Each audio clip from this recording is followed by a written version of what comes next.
Reka nongere nkwifurize kugira ibihe byiza wowe ukurikiye rwa Kigali muri aka kanya. Reka nkubwire ngo komeza ugire ibihe byiza aho waba udukurikiye uherereye hose, haba mu Rwanda cyangwa se hanze yarwo. Nk'uko bisanzwe rero turagarutse n'ibiganiro byacu, ni ibiganiro tugenda tubagezaho buri uko bukeye n'uko bwije. Ibiganiro rero byibanda muri iyi si y'ikoranabuhanga, haba forex trading, mining na cryptocurrency.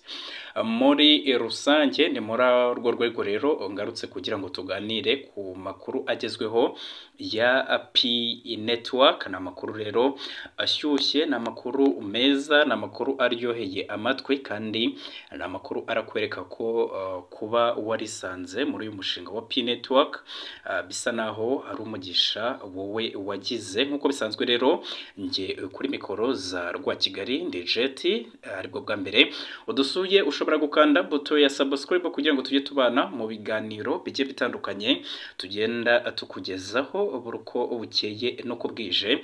Muri aka kanya rero tukaba tugiye kugaruka kuri update zigiye zitandukanye ziri kugenda ziba kuri uyu mushinga wa P network. Tukaba rero turaza kwibanda cyane cyane ku bikomeje kubera hano mu Rwanda ndetse n'ibigiye kuba byaba mu gihe gito cyane. Muri iki kiganiro rero turaza kuganira ku bintu 8, ariko mbere yuko dutangira reka mpere ku cya 7 kivuga ngo niba uzi ko uri umuntu ufite P zawe ukaba umininga P, by'umwihariko zikaba zarageze no muri wallet yawe, ukaba uzibona kuri available balance, reka nkubwire ngo irinde kubwira abantu bose ko ufite iyi coin ya P, kubera ko kubibwira umuntu uwo ari we wese bishobora kuba byashyira n'ubuzima bwawe mu kaga, cyane cyane mu gihe mu mpera z'uyu mwaka aho iyi P igiye kuba yatangira gukoreshwa mu buryo bweruye. Nk'urugero nko guhera ku itariki ya 1 z'ukwa 10 hazatangira pre-launch, aho ya mishinga yose yatsinze muri hackathon izatangira faze ya mbere y'imishinga yayo mu rwego rwo gutestinga ngo barebe ko iyi mishinga izakora neza, kandi ni pre-launch izaba irimo ibikorwa bizishyurwa P hagendewe ku giciro cya GCV. Ubwo urumva ntabwo wemerewe kuba wabwira umuntu wese ko ufite iyi coin ya P. Ikiro nicyo mbanje guheraho kugira ngo ntaza no kugira ikibazo nkarangiza ikiganiro ntabigarutseho. Niba rero ufite P zawe ceceka, ute kugira ubibwira, ubyimenyere, cyangwa se ube wabiganira n'undi muntu uzi ko nawe afite P utarigeze upinga P, cyane cyane ukirinda kubibwira abantu bapinze uyu mushinga bawumenye ariko bakaza kuwupinga. Abo bantu bawupinze nta mpamvu yo kwirirwa ubibabwira. Reka rero twitangirire ikiganiro cyacu. Ndabanza kuvuga ku bigiye kuba guhera ku itariki ya 1 z'ukwezi kwa 10 hazaba pre-launch, aho imishinga igiye itandukanye yatsinze muri hackathon izatangira ibikorwa byayo, kandi hakazaba hazagenderwa ku giciro cya GCV. Reka rero twivugire kuri CB Rwanda. CB murayizi ni umushinga w'Abarundi ariko ufite ishami mu bihugu bigiye bitandukanye nko mu Rwanda, mu Burundi, DRC, Tanzania, Benin, Uganda n'ahandi hagiye hatandukanye, ariko ukaba ufite icyicaro hariya mu gihugu cy'u Burundi. Iyi CB rero mu gihe cyavuba herutse gusinyana amasezerano na kampani y'Abashinwa yitwa Deepbro. Iyi kampani rero ikaba ari kampani imenyereweho ibikorwa bijyanye no kubaka amazu yo mu buryo bugezweho. Niyo amazu rero musanzwe muzi, cyangwa se abenshi ntabwo mwigeze muyabona, cyangwa se mwanarabyumvise. Muzi ubwoko bw'amazu yubakwa n'Abashinwa ariko akaba tubakishwa amatafari, mbese bakajya bazana urukuta rwuzuye bakarutereka kuri fondasiyo, ndetse niyo fondasiyo nayo ikabikorerwa mu nganda, ikaza igaterekwa ahantu iyo nzu izubakwa, hanyuma akagenda bashyiraho ibintu, ariko nta kintu cyakorewe kuri site nk'uko byari bisanzwe bimenyerewe ko abafundi baza bagatondeka amatafari. Aho iyi kampani ukuntu ikora, haba izo nkuta, haba izo fondasiyo, ibisenge, byose bikorerwa mu nganda zabo, hanyuma bakabizana babitereka ahantu bagiye kubaka amazu. Iyi CB Rwanda rero cyangwa se CB muri rusange, CB company ikaba irutse kugirana amasezerano n'iyi Deep Blue, bakaba rero bagiye kubaka amazu agera ku 6,500. ni ukuvuga ngo ni icyiciro cya mbere cyangwa se faze ya mbere, niyo mazu bagiye kuba bakubakira aba pioneers. Aya mazu rero akaba azubakwa mu bihugu bigera kuri 6 ari byo u Rwanda, u Burundi, DRC, Tanzania, Benin na Uganda.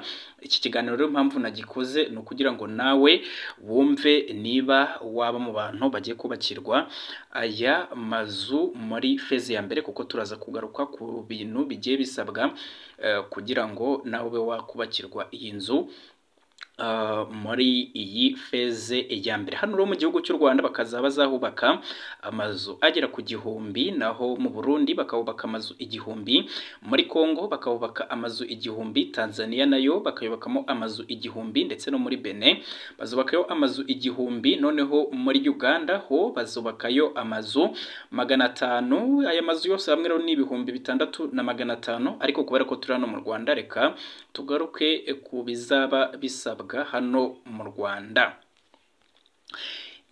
Hari rero CB Rwanda ikintu yakoze kugira ngo abantu bose babashe kunyurwa, yafashe aya mazu 1000 iyagabanya mu masite 4.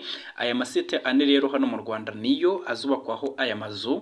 Reka nze rero nkubwire amasite iyi CB Rwanda yakoze izubakaho aya mazu, ndetse n'umubare wayo izubaka muri buri site. Hari site ya mbere rero y'umujyi wa Kigali, aho abantu muri mu mujyi wa Kigali baba pioneers muzubakirwa amazu agera kuri 300. Abari muri site ya Musanze yo bakazaba bazubakwayo amazu nanone 300. Abari muri site ya Rwamagana rero bazubakirwa amazu 200, n'abari muri site ya Bugesera bakazaba bazubakirwa amazu agera kuri 200.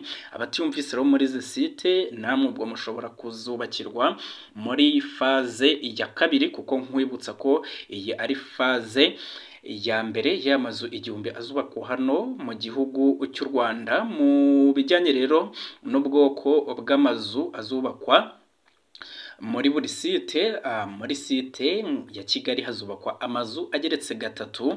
Birumvikana ni amazu yo guturamo, ntabwo ari amazu y'ubucuruzi, kandi nta gitangaje kirimo. Ndabizi ababyumvise bwa mbere mutangiye guseka muvuga muti tuzaba tureba, ariko wibuke P1 tugendeye kuri GCV ni 314 n'amadolari 159. Aya ni amafaranga atari make cyane kuri P1. Umva ko rero kuba bakubaka inzu igeretse 3 ndumva nta birenze 314 n'amadolari 159. Ugendeye ku giciro cy'idolari, iyo tugiye kuri Binance dusanga idolari rimwe rihagaze 1350. Izi ni miliyoni 424 n'ibihumbi 114 n'amafaranga 650. Urumva rero hari umuntu ufite P nyinshi cyane, kandi izi ni miliyoni nyinshi cyane. Reka dutegereze gusa. Iyi ni imwe mu mipangu iyi CB ifite, by'umwihariko CB Rwanda. Noneho muri Musanze hakazubakwa amazu ageretse 3, Rwamagana hakazubakwa amazu ageretse 2, Bugesera amazu ageretse 2. Kubakirwa rero inzu muri faze ya mbere bizaba bisaba iki? Bizaba bisaba iki? Ikintu cya mbere bizaba bigusaba nyine kuba uri umunyarwanda. Ubwo ndavuga hano mu gihugu cy'u Rwanda. Ku bantu rero mutangiye kwibaza ngo abadafite ibanza bizagenda bite, ikibanza si ngombwa, kuko iyi CB ubwayo izaba yifitiye ubutaka buhagije. Gusa nawe wifitiye ikibanza cyawe ni byiza, bizaba ari byiza, bazakubakira nta kibazo. Ariko kuri nawe udafite ikibanza upfa kuba ufite P zawe nta kibazo bizaba bifite. Uzaba rero warujuje fomu isaba kubakirwa muri faze ya mbere, waratanze nyine amafoto magufi akuranga, fotokopi y'indangamuntu n'ibindi byangombwa bigiye bitandukanye uzasanga kuri fomu. Iyi fomu rero kuyuzuza bikazaba bizatangira ku itariki ya mbere z'ukwezi kwa 10 uyu mwaka w'ibihumbi 2024. Rero niba uzaba uri n'umugabo wubatse bizagusaba kuba ufite icyemezo cy'uko wasezeranye, atari ibintu byo kuza utubura uvuga ko uri umugabo kandi uri umusore. Hari rero n'abandi bantu usanga urugo rurimo abantu nka 5 bamayininga, urwo rugo rurimo abantu 5 bose ntabwo bazemererwa, ahubwo hazemererwamo umuntu umwe, cyane ko niba bubakira inzu igeretse 3 ni urugo ruzaba ari runini cyane ku buryo rushobora kuba rwabahaza, bidakwiye uko n'abandi bashaka kuzubakirwa amazu ariko batazayubakirwa, ahubwo bazazubakirwa ariko mu zindi phase zizakurikiraho. Ku bijyanye rero no kwishyura, ugomba kuzishyura 1/2 cy'igiciro iyo nzu yawe izatwara. No kuvuga ngo hari aba engineer bazagukorera cost estimation. Cost estimation ni uburyo bw'genagaciro, niko twabyita mu Kinyarwanda. Urugero, bashobora gusanga inzu yawe wenda izaba ihagaze P2, kugira rero ngo bagutangirire ibikorwa uzishyura P1, hanyuma indi uzayishyura ari uko inyubako yawe irangiye. Reka rero amakuru ajyanye n'ibyo CB yari igiye kuba yakora muri iki gihe cya faze ya mbere, ibyo igiye kuba yakora tube tubisubikiye aha ngaha. Nkubutsa ko ariko abibaza uko CB izabikora, niba muzi uko Amazon ikora, uko za Alibaba zikora, za Kiku ari amasoko yose nyine akorera kuri interinete, ku buryo ugura ikintu uri aho wibereye bakaba bakikuzanira. N'ubwo buryo CB izaba ikoramo. Bakaba rero banatanze itangazo ku bashaka kuzakorana nayo cyangwa se kuzaba abagent ba CB Rwanda ko gahunda yo gutangira kwiyandikisha ari kuri tariki ya 16 z'ukwezi kwa 9 2024. Bikaza rero bigusaba kuba usanzwe uri umucuruzi, ufite TIN number igaragaza ko usora, kuba nta mwenda ubereyemo banke, kuba umuntu yagushakira kuri Google Map akakubona, n'utundi twangombwa twose tugiye dutandukanye nk'uko bigaragara muri fomu bashyize hanze. Iyo fomu rero ukaba ntandi wayisanga uretse kuri website yabo, ubwo nayo ushobora kugenda ukabashakisha ukaba watangira kwiyandikisha ukazaba umwagent wayo, cyane ko muri iyi phase ya mbere bagiye kubakamo amazu. Abagent bayo aribo bantu ba mbere bazabanza guhitamo, bakazabubakira mu bantu ba mbere mu modoka zizatumizwaho bwa mbere. Nanone abagent babo nibo bazabona imodoka bwa mbere. Urumva ko kuba umwagent wa CB Rwanda bifite inyungu nyinshi kuko uzabona serivisi mu bantu b'imbere. Reka rero dukomereze kuri iyi nkuru ivuga ko igice cya mbere cya grace period kigiye kurangira, aho kizarangira ku itariki ya mbere z'ukwezi kwa 10, kikazaba cyatangiye rero ku itariki ya mbere z'ukwezi kwa 7, kikaba cyari kigizwe n'amezi 3 yo kuba umuntu wese wahawe KYC agomba kuba yarayikoze. Ubwo rero ku bantu bayihawe babijugunye bakaba batarakoze KYC, iki gihe kikaba kiri kubarangirana, ubwo ntibazarenganye kowa team. Tuzaba twinjira mu gice cya kabiri kitareba umupayoniya cya migration, aho amapi w'amayininze batarakorerwa migration bazaba bari guhabwa pi zabo zigera muri wallet zabo, nabo bakabasha kuba bazibona kuri variable balance, nabo bakaba babona uburyo banashigikiramo GCV ariko bohererezanya amapi bagendeye kuri GCV, bagura banagurisha ama product agiye atandukanye. Ikindi rero nabwira abantu, hari abantu bahagaritse ku mayininga, ariko iyo wahagaritse ku mayininga n'amafaranga uri gutakaza, cyane ko uri kuyatakaza bitanagusaba ikintu kinini. It's just to click, ubona notification yuko igihe cyawe kirangiye, ugafungura application ukamayininga.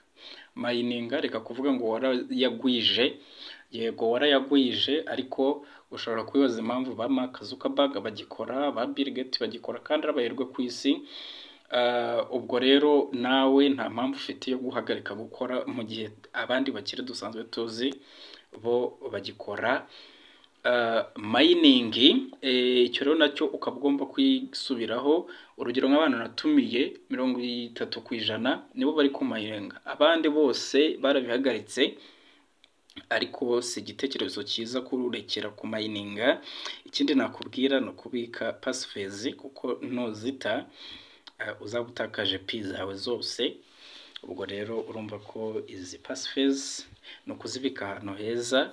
Ibaze ufite inzu ariko ugata imfunguzo kandi wenda ifungishijwe amakofre fort, za nzugi zikomeye cyane. Urumva nubwo iyo nzu uyifite ariko utayigeramo ntacyo ibikumariye. Aya magambo 12 nayo ugomba kuyabika neza kandi ukayabika ahantu hafite umutekano. Imana rero iramfashije, ngarutse kuri cya kintu nahereyeho cyitwa irinde kubwira abantu bose ko ufite payi.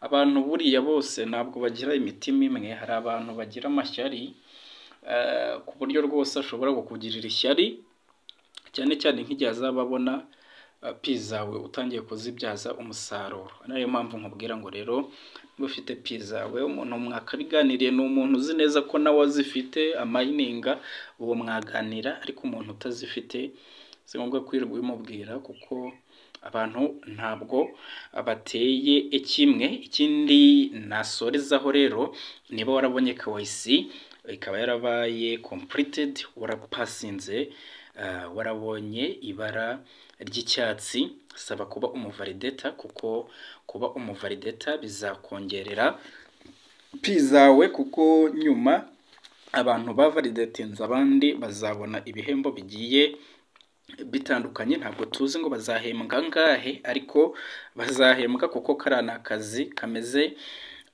neza cyane. Ikindi nakubwira